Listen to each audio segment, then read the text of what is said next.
সারাদিন হরিদ্বারে site scene করে আমরা চলে আসলাম দুপুরের লাঞ্চ করতে। হরিদ্বারের দাদা বৌদি হোটেলে আমরা আজকে দুপুরের লাঞ্চটা করেছিলাম। এখানে সব কিছু যেহেতু নিরামিষ, তাই দেখো নিরামিষ কত কিছু দিয়েছে আমাদেরকে। এরপর পেট ভর্তি করে লাঞ্চ করে একটু রেস্ট নিয়ে আমরা চলে আসলাম হরকিপিয়ারি ঘাটে। জলের স্রোত দেখেছো কতটা। আমরা এখানে এখন সন্ধ্যা আরতি দেখব বলে বসে আছি। আর শুধু আমরা না, দেখো এখানে কত লোক বসে আছে, সন্ধ্যা আরতি শুরুও হয়ে গেছে। আমরা সামনের দিকে জায়গা পাইনি, তাই আমরা এত দূরে বসে আছি। সন্ধ্যা আরতি শেষ করে প্রায় সন্ধ্যের দিকে দেখলাম সবাই প্রদীপ ভাসাচ্ছে জলে। তা আমিও সেই পুণ্য থেকে বাদ যাই কেন, তাই মায়ের প্রদীপ ভাসানো হয়ে গেছে, এবার আমি প্রদীপ ভাসানোর জন্য যাচ্ছি। আসলে জলের এত স্রোত, সেই জন্য আমি ভাবছিলাম আমি না আবার পড়ে যাই, তাই একটু ভয় ভয় লাগছিল। আর বাতিটা ধরতেই চাইছিল না, যেমন স্রোত তেমন হাওয়া। দেখো দিলাম আর সাথে সাথে চলে গেল।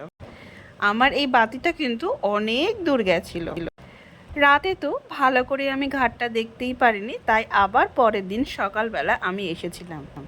সকালে কিন্তু এতটাও স্রোত নেই, দেখেই বুঝতে পারছো। যত সন্ধে নামে তত যেন জলের স্রোত বেড়ে যায়।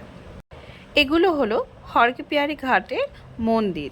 অনেক মন্দির আছে, আমার মা তো প্রায় প্রত্যেকটা মন্দিরে ঢুকে ঢুকে প্রণাম করেছে।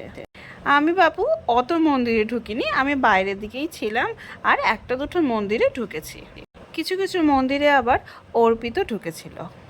আসলে ঢুকবো কি, এত ভিড় তার ভিতরে যে আমি আর ভালো করে ভিডিওই করতে পারছিলাম না। আর মন্দিরগুলো এত ছোট ছোট, তো সেই জন্য খুব অসুবিধা হচ্ছিল, তাই মাকে বললাম তুমি যাও, তুমি গেলেই হবে। আমার মার ঠাকুর দেবতার উপরে বিরাট ভক্তি, আর যেই এতগুলো মন্দির একসাথে দেখেছে তো মাকে থামানোই দায়। তাই এই হাঁটুর ব্যথা নিয়েও প্রতিটা মন্দিরে ঢুকতেই হবে। এবার চলো ঘাটের দিকে যাই। দেখো চলে এসেছে ঘাটের দিকে। এই ঘাটের মেন 3টে মন্দির আছে, আর আগের যে মন্দিরগুলো ছোট ছোট ওগুলো তো এমনি আছে, কিন্তু মেন মন্দির ওই ঘাটের ধারে এই 3টেই। এই একটা আছে, আমরা একটাতেই ঢোকার সুযোগ পেয়েছিলাম, আরগুলোতে ঠিক ঢুকতে পারিনি। আসলে এই 3টে মন্দিরেই সব থেকে বেশি ভিড় হয়েছিল। আর ওই যে ওই পাড় দেখতে পাচ্ছ, ওই পাড়ে কিন্তু আমরা আগের দিন বিকালবেলা সন্ধেবেলা বসেছিলাম। এই দেখো এই অরেঞ্জ কালার, ওই ব্লু কালার আর এই হোয়াইট কালারের যে চূড়া, ওইগুলোই হলো ওই 3টে পরপর মন্দির। এই যে দেখো, দেখতে পাচ্ছ কত লোকের সমাগম এখানে। আর এখানে ছোট ছোট ওই বেদিতে খাবার হচ্ছে, দেখতে পাচ্ছ এগুলো হলো ভাঙ্গারা। এখানকার যা পথশিশু আছে বা যারা এখানে গরিব, তাদেরকে এখান থেকে তুমি রান্না খাবার কিনে দিতে পারো। সেই জন্যই এই ভাঙ্গারাগুলো এখানে আছে।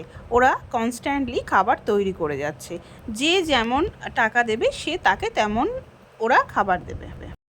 আজ কিন্তু আমাদের ফিরে যাওয়ার পালা। তো ফিরে যাওয়ার আগে সন্ধেবেলায় আমরা রেস্ট নিয়ে একটুখানি বসে আছি। এবার বাড়ি ফিরবো। হোটেলটা যে হোটেলে ছিলাম দেখিয়ে দিলাম। আর এই যে হরিদ্বারের গঙ্গাকে শেষ বাড়ির মতো দর্শন করে নিচ্ছি আমি আর মা। এখানে বসে থাকলে না সারাটা সন্ধ্যা কেটে যাবে। এত সুন্দর জায়গাটা দেখো, কত লোক বসে আছে। আমরা প্রথম দিন এসে কিন্তু এখানে অনেকক্ষণ বসেছিলাম, কিন্তু আমাদের সময় শেষ, ছুটি শেষ, বাড়ি তো ফিরতেই হবে। তো এবার চলে এসেছি আমরা হরিদ্বার স্টেশনে। এখান থেকে ট্রেনে উঠে আমরা যাব দিল্লি, তারপর দিল্লি থেকে যাব কলকাতা। আমাদের এই ট্রিপে এটাই লাস্ট দিন, আসবো আবার পরে কোনো ট্রিপে। টাটা।